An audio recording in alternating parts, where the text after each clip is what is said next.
¿Qué tal, mis cibernautas? Tengan todos ustedes muy buenas tardes. Les saluda Juan Pablo Rodríguez. Muchas noticias. Váyanse a Project Syndicate. Hay una interesantísima cantidad de artículos sobre las perspectivas de crecimiento de la economía mundial. Skidelsky, que es un escritor sobre Keynes, el principal escritor que hay, yo creo que en el mundo, está en Warwick, parece que la Universidad de Warwick en Gran Bretaña. Habla también del problema de las deudas, que se están volviendo casi imposibles de pagar. Pero bueno, ahora lo que nos interesa es, con el problema que ya tenemos de China, con el problema que ya tenemos de Europa, que no crece, hoy sale una noticia que cimbró un poco a los mercados, que los hizo levantarse, la baja de la tasa de interés a cero. Ya estamos hablando de tasas negativas en Japón. El Banco Central de Japón quiere incrementar en 600 mil millones de dólares la cantidad de quantity easy para poder dinamizar su economía, que está postrada casi en la deflación o en el no crecimiento. Acaban de renunciar el ministro de Economía, muy amigo de Abe, el primer ministro, y de todas maneras, bueno, el Partido Liberal siguen con el plan de ajustar, o más bien de incrementar los quantities o las cantidades de dinero fácil emitidos por el Banco Central japonés para dinamizar la economía, la demanda efectiva, que decía el maestro Keynes. ¿Por qué? Porque definitivamente se han inyectado más de $1 trillón en Japón y todavía la economía no está funcionando. Si bien se ha devaluado el yen para tener mayor competitividad con respecto a las otras monedas a nivel mundial, a nivel interno no parece ser, no gotea, vamos, no se esparce. Como dicen los gringos, no hay un impacto en el consumo de los japoneses. De ahí que las grandes empresas que son semimonopolistas o oligopolistas en Japón, pues han comprado sus propias acciones, han invertido fuera del Japón, como aquí en Aguascalientes, México, pero a nivel interno en Japón no se ha dinamizado la demanda efectiva, los precios, junto con lo de las commodities que van hacia la baja, al nivel interno han estado disminuyendo. Y esto es preocupante porque Japón puede entrar nuevamente a un proceso de deflación, y es preocupante porque pues, no va a haber crecimiento económico, tan sencillo como eso. Y siendo la tercera economía del mundo, pues duele a todos, o la cuarta después de China y la Comunidad Económica Europea, duele porque pues, las demandas del Japón son masificadas, son más de 120, 130 millones de habitantes. Eso por un lado. La otra es que China no acaba de aterrizar en su nuevo modelo de consumo. Y ahí vienen varias críticas interesantes. ¿Qué es lo que los harvarianos o algunos economistas le sugieren a China? Pues de una economía de exportación. Revalúa tu yuan, no exportes tanto. Cambia tu táctica en lugar de tener mucha exportación, que a veces llegaba hasta el 40, 50%, y la inversión, a nivel interno con respecto al Producto Interno Bruto, bajarle y reconvertir la economía china en una economía de consumo. Esto significaba pues dar mejores salarios a nivel de los chinos, el dinero meterlo al interior de China para modernizar los servicios terciarios, para los créditos que se le da a la gente para las casas, por ejemplo, adquirir una casa o un departamento, porque también sistema financiero, reformarlo para que la gente tuviese dinero para comprar un automóvil y lo que quieran. Y ahora, pues reforman también la política de un solo hijo. Desgraciadamente, había este cambio de la inversión masificada al consumo masificado, pues le ha provocado a China grandes problemas. Pero no más China, ya se los provocó a Japón durante 20 años. Era el mismo proceso que Japón, exportar, ahora consolidar el mercado interno y no ha resultado. Japón ha tenido periodos de deflación por 10 años, de los años 90 o 2000 al 2010 con grandes deflaciones, antes de los 90, perdón, igualmente Corea. Entonces, ¿cómo transformar esa economía de exportación con inversiones poderosas a nivel interno en industrias como el fierro, como el vidrio, como el aluminio, el cobre, producción de autopistas, producción de vamos a decir aeropuertos, trenes eléctricos, lo que ustedes quieran? Dicen ellos, esta reconversión está provocando que China, en lugar de crecer al 10%, vaya a crecer al 6.5%. y cada día se ve el impacto. Mucha gente también reformaron en parte el sistema financiero y el sistema de bolsas, y lo único que provocaron una gran especulación. La economía china, o más bien las bolsas chinas, el año pasado crecieron hasta en un 150%, se desfasaron. Mientras la economía crecía al 7%, las bolsas al 150%. Se generó un proceso de especulación.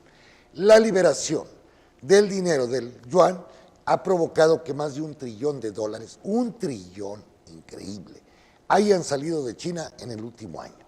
Es decir, se está descapitalizando el activo que tenía China en reservas, que era de 4 trillones, ya va en 3.6, claro, porque cada mes China recupera 250,000 millones de dólares, entonces ahorita el gobierno chino tiene una reserva aproximada de 350,000 millones de dólares, digo, de 3.5 trillones de dólares, o billions, como dicen aquí en México.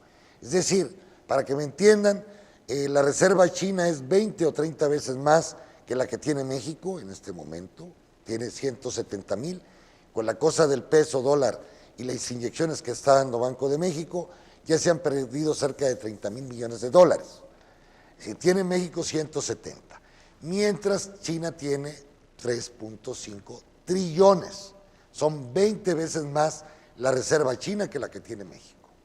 Bien, este modelo de convertir a China en un proceso de producción al consumo no está resultando. Está bajando las producciones, están bajando los niveles de ingreso del pueblo chino, los consumos no se han dinamizado como ellos creían, van a tener que aumentar el salario, pero en cierta manera pierden competitividad. Y al aumentar salario implica una reestructuración del aparato productivo, donde se necesitan, pues sobre todo, tecnologías de alta densidad de capital, con poca mano de obra, y ahí entra un problema del dilema chino. Ahora, ¿qué hacer con esto? Y me acuerdo mucho de Carlos Marx, en su teoría sobre el colonialismo. Decía que cuando los países centrales, concretamente él vivió en Londres, veía que cuando Gran Bretaña llegaba a un proceso de sobreproducción, como lo tiene China actualmente, las colonias le servían para realizar sus producciones. Es decir, la realización de la mercancía se daba afuera, en las colonias Norteamérica, India, pues todo el África, todas las colonias inglesas. ¿Qué es lo que tiene que hacer China? Y ahí viene ya la nueva teoría que están tratando, por ejemplo, en la Universidad de Harvard, han sido más activos, y un poco en la Universidad de Yale, con Spence, que es el Premio Nobel de Economía, pero Dani Rodríguez saca de la Universidad de Harvard, el otro es Sachs, también, que está en Project Syndicate, donde en base a los fracasos que se han tenido, con mucho dinero en circulación, con una política fiscal favoreciendo a la demanda efectiva, con una política monetaria expansiva, no ha logrado que el sistema capitalista pueda estar creciendo adecuadamente. De ahí vienen reversa y dicen todos, bueno, ¿qué hacer? Hemos observado, dicen, que cuando la inversión, concretamente el término de la variable inversión, disminuye automáticamente el crecimiento. Y entonces dice Dani Rodríguez, dice, bueno, estamos observando que los países, aunque son otros niveles de desarrollo, con mayor tasas de inversión, como es el caso de Etiopía, como es el caso de Bolivia, como es el caso de la India, y en mismo China en cierto porcentaje, estamos observando, dice Dani Rodríguez, de que aquellos países que todavía siguen invirtiendo básicamente en infraestructura, puentes, carretera, departamentos, presas, industria nuclear, son los países que realmente, extensión agrícola como en Etiopía, son los países que realmente están creciendo.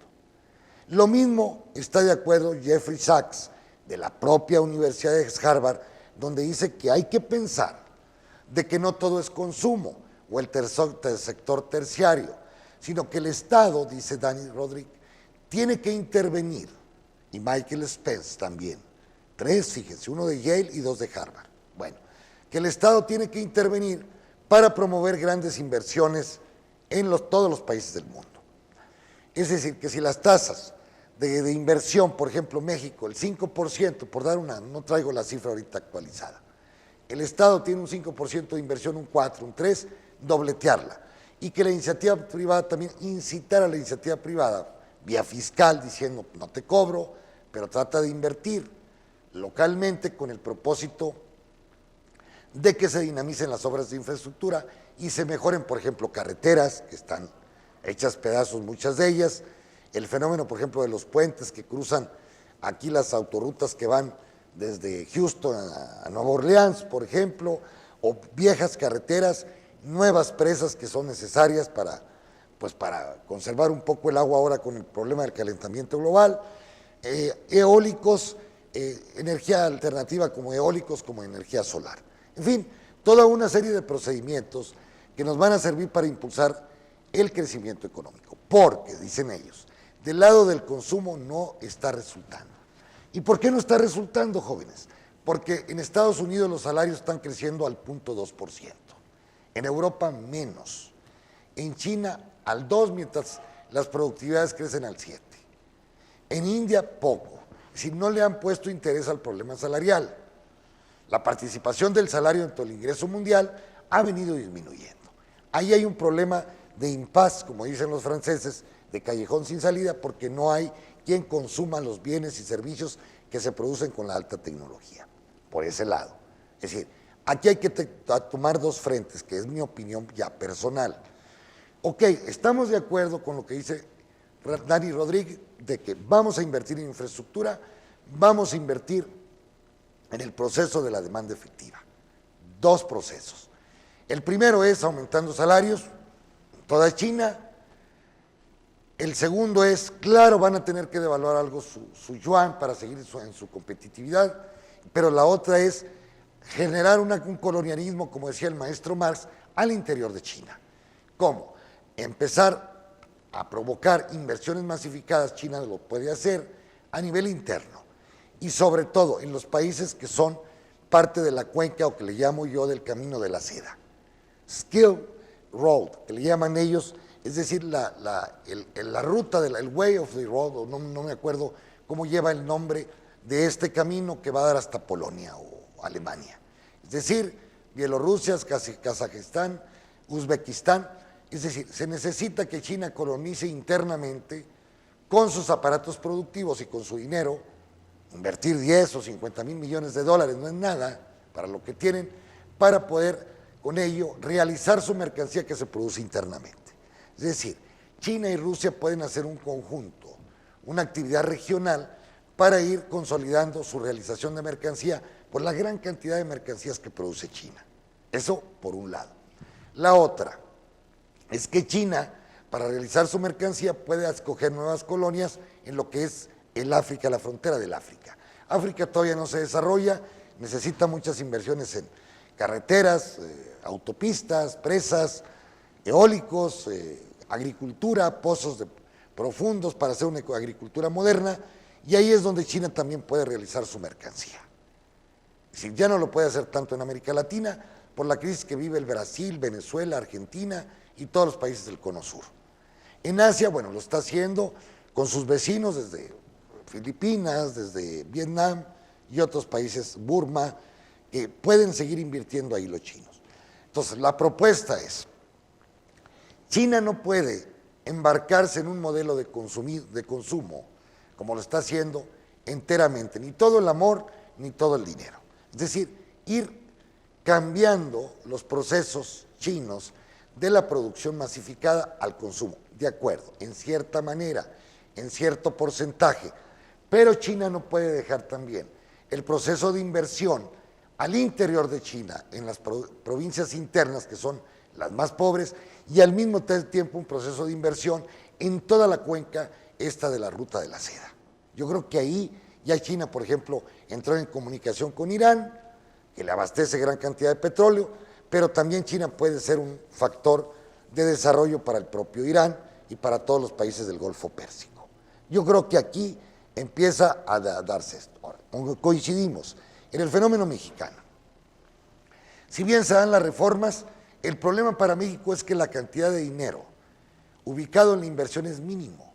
el gobierno se ha dedicado a engrosar el gasto corriente, los salarios con mucha corrupción. Entonces, eso es implicar dinamizar el mercado, pero el gobierno mexicano no quiere aumentar el salario. Entonces traemos un problema de realización. Las industrias automotrices, de lavadoras, de refrigeradores, pues siempre tienen sobreproducción. ¿Por qué? Por los bajos salarios que tenemos. Dicen ellos, bueno, continuemos con la exportación. El problema es que el mercado externo está sobresaturado. Entonces, aquí hay otra hipótesis. Bueno, vamos entonces a invertir, a provocar un proceso de inversión vía fiscal, reduciendo fiscalmente los impuestos a aquellos que inviertan de inmediato y que generen más empleos. Claro, no dejando de ver de que si tú no inviertes y tienes una cierta cantidad, hacer progresivo el impuesto sobre la renta, como lo está provocando el señor Sanders, senador por los Estados Unidos, que va a competir el lunes en Iowa, parece, o en New Hampshire, contra la señora Hillary Clinton. Yo creo que ahí hay una idea general de tomar como modelo o un marco referencial los países del norte de Europa, concretamente los del Báltico, Suecia, Noruega, Dinamarca, que son los países más avanzados de la Tierra. Entonces, con una seguridad social generalizada, con aumento a los más ricos en el impuesto, con regulaciones, con mejores salarios, con mejor servicio de salud y de retiro. Yo creo que el mundo va hacia eso. Y pensar también, como en Alemania, de 4 días de jornadas laborales. Porque la tecnología ha provocado menos uso mano de obra. Bueno, el hombre generó la tecnología para vivir bien, para vivir feliz, para no trabajar tanto. En Alemania se trabajan 4 días a la semana. También los franceses están en ese plan. Pero volviendo a este modelo de inversión en infraestructura, ¿cómo le podemos hacer en el fenómeno mexicano? Varoufakis había propuesto una especie de bonos entre Banco Central y gobierno, que no equivalieran a deuda, para que me entiendan, para dinamizar, por ejemplo, en el fenómeno griego, las inversiones que necesitaba Grecia. Yo me empecé a pensar, bueno, el modelo Varoufakis de un ente financiero íntimamente relacionado, no bancos privados, sino Banco Central, gobierno federal. Ahí te va dinero, gobierno, pero lo vas a invertir en infraestructura. Me pueden decir, es que finalmente es una deuda. Pues sí, pues el gobierno tiene una deuda con su propio banco. ¿Cómo lo puede resolver con liquidez? Que puede provocar intereses, puede provocar más inflación, obviamente. Pero ahorita con el momento, como están las commodities a la baja, la tasa de ganancia de las commodities, no nos quedaría más remedio, en un momento determinado, de que entregarle al dinero, claro, a esta bola de corruptos, que también pues, es la duda del pueblo mexicano, de decir, vamos a hacer las autopistas que comuniquen desde Tapachula, desde la frontera con Guatemala hasta Tijuana, o bien desde Cancún, Quintana Roo, hasta Matamoros, o bien aeropuertos, o bien puertos, modernizar nuestros puertos, aeropuertos, los ferrocarriles que Andrés Manuel López Obrador había planteado, desde Laredo hasta México, o hasta Cancún, o ferrocarril de Ciudad Juárez o Tijuana, por la zona del Pacífico, o por la zona central, para comunicar todo México. Entonces, ahí está también una propuesta, a tal punto que Sachs habla de que cuando a un niño que le presentan 2 dulces, se ha demostrado que aquel niño que consume los 2 dulces, pues nunca va a ahorrar. Dice, el niño que consume un dulce, un malvavisco, como él dice en el artículo, es un niño que en un futuro está acostumbrado a ahorrar, a invertir. Ahorro, como ahorro es igual a inversión, entonces la inversión también genera empleo. Si se autorregeneran las ciudades, por ejemplo, no me ha parecido mal por parte del gobierno federal lo de los parques libres que van a crear en Chiapas, en Oaxaca, en Michoacán, en las zonas más pobres de México. Por ejemplo, podríamos pensar en un parque industrial, superparque industrial, haciendo una gran autopista en el istmo de Tehuantepec, como lo planteaba el ingeniero Cuauhtémoc Cárdenas, modernizar Coatzacoalcos, Salina Cruz, y hacer un parque industrial en toda la zona de los 200 kilómetros de la zona de convergencia, de estas de Oaxaca a Veracruz, para generar un gran parque maquilador, que los barcos llegaran por el Pacífico, pueden ser chinos, pueden ser japoneses, y la mercancía se procese ahí y llevarlo al Atlántico, por ejemplo, a la zona europea o a la zona norteamericana más desarrollada, que es la zona del norte de Nueva York, de la Nueva Inglaterra, en los Estados Unidos, por dar un ejemplo. Es decir, ahí se antoja un parque industrial. Se generaría mucho empleo para las regiones más pobres de México y sobre todo integraríamos a estas zonas al plan de desarrollo que tanto necesitamos, porque el norte y el centro, el Bajío, no pueden estar sosteniendo al país. Se necesita que el sur, las zonas más pobres de este país, se vayan desarrollando. Y ahora que son las zonas, por ejemplo, Tabasco, Chiapas, Veracruz, que son zonas petroleras, hoy están afectadas por el bajo precio del petróleo. De ahí que estas teorías, estas propuestas de Sachs, y dice aquí Dani Rodríguez, por ejemplo, dice,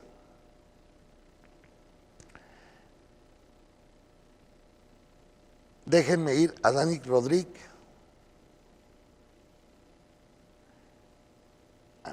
Voy ahorita a ver si tenemos.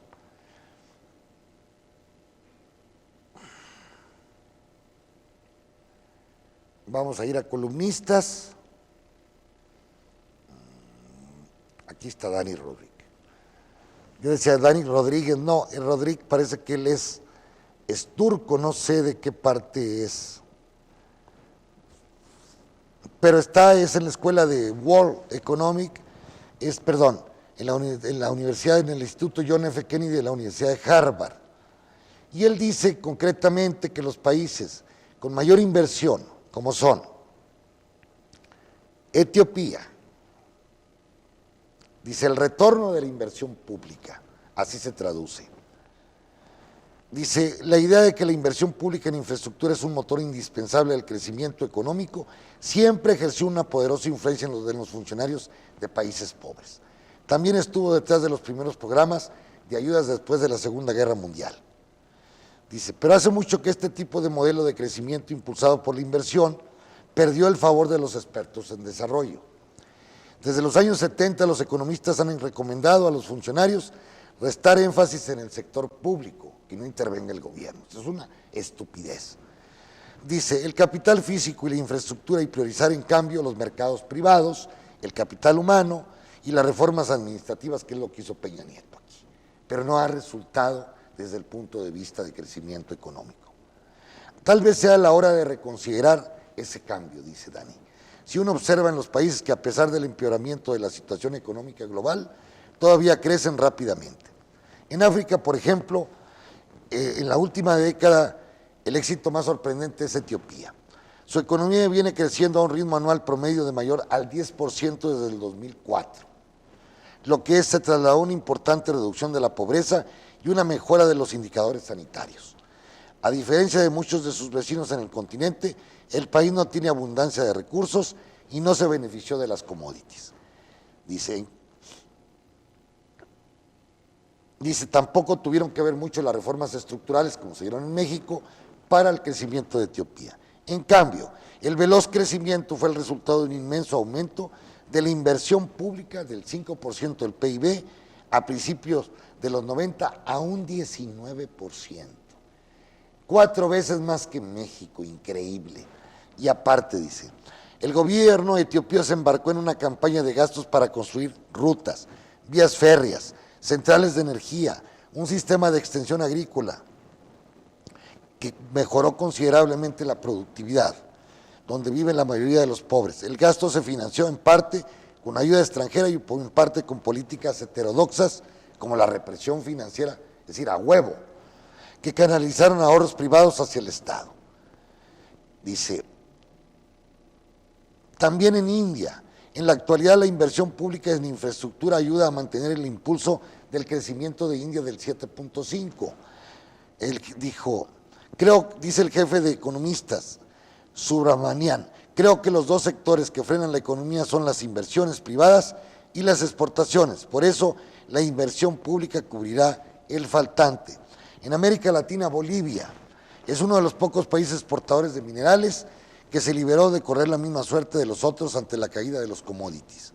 Se prevé que el PIB de Bolivia pueda crecer a un ritmo superior o casi al 5% en una región cuya producción general se está reduciendo. En buena medida esto se relaciona con la inversión pública. El presidente Evo Morales considera motor de la economía boliviana. Del 2015 del 2005 al 14, la inversión pública total como porcentaje del Producto Interno Bruto creció del 6 al 13%, 3 veces más que la mexicana. Y el gobierno pretende subir aún más el cociente en los años venideros. Entonces, pues aquí hay una nueva teoría, jóvenes.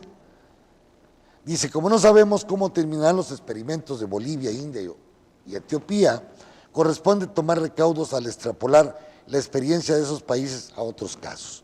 Pero los tres son ejemplos de que otras naciones, incluidas las desarrolladas, deberían observar atentamente en su búsqueda de estrategias de crecimiento viables en un entorno económico global cada vez más hostil. Entonces, jóvenes, pues yo siempre he planteado, el 60% es el consumo. Ahora dicen, ya no nos está llevando, pues claro, no quieren aumentar salarios, pues no puede haber mayores consumos. Ahora, Dani Rodríguez, Jeffrey Sachs, ¿qué dice Jeffrey Sachs? Déjenme ver, porque también es interesante, es otro que está hablando de como el Premio Nobel de Economía. Jeffrey Sachs dice que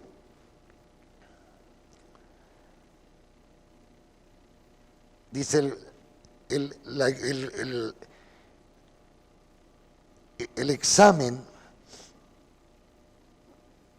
Jesse Frax nos dice, ahí les va, para que vean que no estamos, la prueba del malvavisco para la economía mundial. Dice, la economía mundial tiene turbulencias en el 2016. Las bolsas de valores se desploman, las economías emergentes tambalean, los flujos de refugiados están al por mayor, el crecimiento de China se desacelera debido a los flujos de capitales y sobrevaluación de su moneda, y Estados Unidos sufre una parálisis política. Dice, 4 principios pueden guiarnos para escapar de este caos. Dice, en primer lugar, el progreso económico depende de la existencia de elevados niveles de ahorro e inversión. En segundo lugar, los flujos de ahorro e inversión deben ser considerados como mundiales, no nacionales. En tercer lugar, el pleno empleo depende de la existencia de elevadas tasas de inversión que coinciden con altas tasas de ahorro. Hay mucho ahorro, hay mucho dinero. Bueno, vamos a invertirlo para generar empleo, dicen ellos. En cuarto lugar, las elevadas inversiones privadas de las empresas dependen de la elevada inversión pública en infraestructura y capital humano, la cual no se ha hecho ni en Estados Unidos ni en Europa. Entonces, él pretende, él dice, es que tenemos que educar a las generaciones venideras a generar ahorros, porque ahorro, de acuerdo al modelo keynesiano, macroeconómico, ahorro es igual a inversión. Entonces, ya están coincidiendo varios teóricos que no solamente por el lado del consumo, sino que también por el lado de la inversión se debe sacar a flote la economía capitalista. La otra, lo que proponemos nosotros, los dos elementos, que China se autocolonice internamente y en la ruta de la seda para que siga con sus inversiones y siga creciendo y que sea un motor que absorba materias primas que pueden ayudar al Brasil, a Chile, Argentina, al África, Australia, a todos, pero no detener el proceso de inversión pública que tanto le hace falta a la parte interior china, a Kazajistán, Uzbekistán, todos esos países que están en la ruta de la seda que tanto han pregonado, y el Banco Central y el Banco del Asia que tanto China está pregonando para las grandes inversiones en el mundo, para utilizar el ahorro que han generado en los últimos 20 años. Bien, ese es el comentario, jóvenes. Ahora, pues sí, sigue la turbulencia internacional. Ahora en los mercados, pues estamos observando una subida en los mercados muy buena. Como siempre hay el crecimiento económico de Estados Unidos se enfría al mismo tiempo que los consumidores están gastando. Pero por primera vez, por ejemplo, México va a crecer más que Estados Unidos, calculan el 2.5. Yo todavía lo dudo. Después nos encargaremos de México. Por lo pronto el Dow Jones va subiendo el 1.86, pero por ejemplo Europa, con el fenómeno japonés de bajar las tasas de interés a -0 o a -1, es decir, ustedes van y depositan en Japón y les cobran. Hoy las tasas de interés, hoy las bolsas van creciendo al 2.56 en Inglaterra, en Francia 2.16, en Alemania pues 1.84, perdón, en 1.64, y en conjunto en Europa, por ejemplo, con lo del Japón, de que devalúa, que avienta más liquidez, y también parece que es el plan del señor Draghi a la economía europea, Europa en su conjunto va subiendo un 2.23%. En lo que concierne a las Américas, por ejemplo, Estados Unidos, México, va subiendo la bolsa. Esto no significa, jóvenes, que va a ser la tendencia. Oh, mi Dios.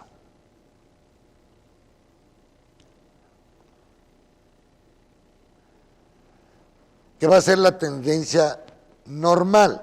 Es decir, las bolsas, como dijo el Premio Nobel de Economía, Robert Shiller, en su libro sobre la exuberancia, que hay que leerlo,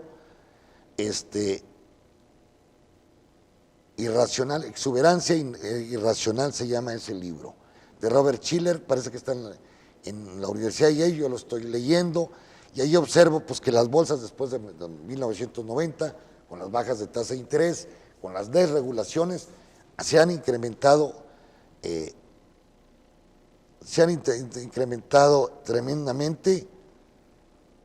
Déjenme ver cómo están las bolsas en América, pero, por ejemplo, en Estados Unidos va subiendo las bolsas el Nasdaq, el Nasdaq de las 100 más importantes, el 1.56, el Dow Jones también, el Standard & Poor's 1.95 y el Dow Jones el 1.88. La bolsa mexicana, la Argentina también está subiendo 3, el Merval 2.76, es decir, está generándose un fenómeno de confianza y la bolsa mexicana el 2.24%. Ya en el año nomás ya va ganando el 3.54. Bueno, pero esto obviamente no quiere decir que las cosas todavía están bien, porque de repente se dan oleadas de especulación, volatilidad, todos salen a comprar y de repente se arrepienten y después vienen los sell-off, es decir, la venta o retiro de los mercados. ¿Cómo andan las commodities? Por ejemplo, el petróleo pues va aumentando. Con estos aumentos en las bolsas también hay optimismo y el petróleo va aumentando el 0.50, el West Texas había estado bajando el día de anterior y a 33.72 y 34.73. Quiere decir que la mezcla mexicana está a 25 de los 50 que había propuesto el Congreso mexicano. El oro por lo pronto bajando el 0.09 y la plata el 0.34, y en el caso de los mercados de la agricultura, pues subiendo el maíz 1.78 y el trigo 1.48, mientras que el algodón bajando el 0.37 y el ganado en pie a 1.33, 1.40 la vaca en Chicago. Entonces, son procesos de volatilidad, no crean que esto va a subir. Ya hay propuestas. Bueno, a analizarlas. La propuesta nuestra es aumentar el poder de consumo de la masa proletaria, que son los grandes consumidores, para que la economía norteamericana y mundial entre en un ciclo virtuoso. Pero al mismo tiempo ya Dani Rodríguez, Jeffrey Sachs, el Premio Nobel de Economía Spence, pues están promoviendo que ir a un nuevo modelo ya conocido de las grandes infraestructuras o modernización de las grandes infraestructuras en todo el mundo. Bueno, ahí se las dejo. Claro, la pregunta es cómo le va a hacer Coahuila, porque a Rubén Moreira, a Humberto Moreira dijeron, está libre en España, los españoles son muy corruptos, de allá nos viene la mordida, son corruptos, oye, pues déjalos ir. El problema es que todo Coahuila se presenta, igualmente Nuevo León, Veracruz, Quintana Roo, bueno, ya se fueron los gobernadores, dicen que se fueron limpios, ¿dónde quedó la deuda?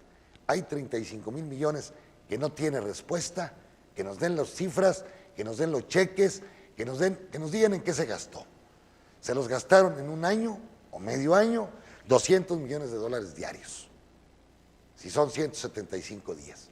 La pregunta mía, los primeros 200 millones o 10 millones de dólares te los gastas muy fácil. Al segundo, al quinto día ya se empieza a complicar. Y sobre todo que nos demuestren en qué fueron gastados. Porque a los informes que se dieron en Coahuila, pues la deuda no existía un año antes de irse el actual gobernante y dicen que tiene compañías por todos lados, dicen, no tengo la comprobación, que le dio el dinero a Peña Nieto, dicen. Bueno, para evitar todos esos malentendidos, que nos demuestren que no saben las cuentas de gobierno del Estado, de Coahuila, y que nos digan dónde quedaron los 35,000 millones. Bueno, hicimos una carretera, ¿dónde? Bueno, hicimos escuelas, ¿dónde? Ahí están los cheques. ¿A quién le diste los cheques? Entonces, el problema del modelo de inversión del señor Sachs, del señor Dani Rodríguez, que propone la inversión pública, bueno, en el fenómeno coahuilense, ¿cómo le vamos a hacer si somos un estado neta súper endeudado, como están, no tenemos banco central, como si fuera la ciudad de Buenos Aires, no tiene un banco central, o la ciudad de Santiago, o la ciudad de Iquique, pues no tiene un banco central, o el gobernador de Iquique. Ese depende de los recursos que le da el gobierno federal. Entonces, cuando todos tus recursos están comprometidos, pues el proceso de inversión pública se dificulta. Ciertamente, te digo, eso se puede hacer a nivel de un país porque tiene un banco central independiente. Problema para Grecia, España, Italia, que tienen un banco central súper conservador, como es el Banco Central Europeo, no tienen moneda propia y no pueden en un momento determinado generar un organismo financiero donde se preste dinero del Banco Central al gobierno para hacer las grandes obras de infraestructura. México lo puede hacer, Brasil lo puede hacer también, ¿por qué no? Y no incluir eso en la deuda total.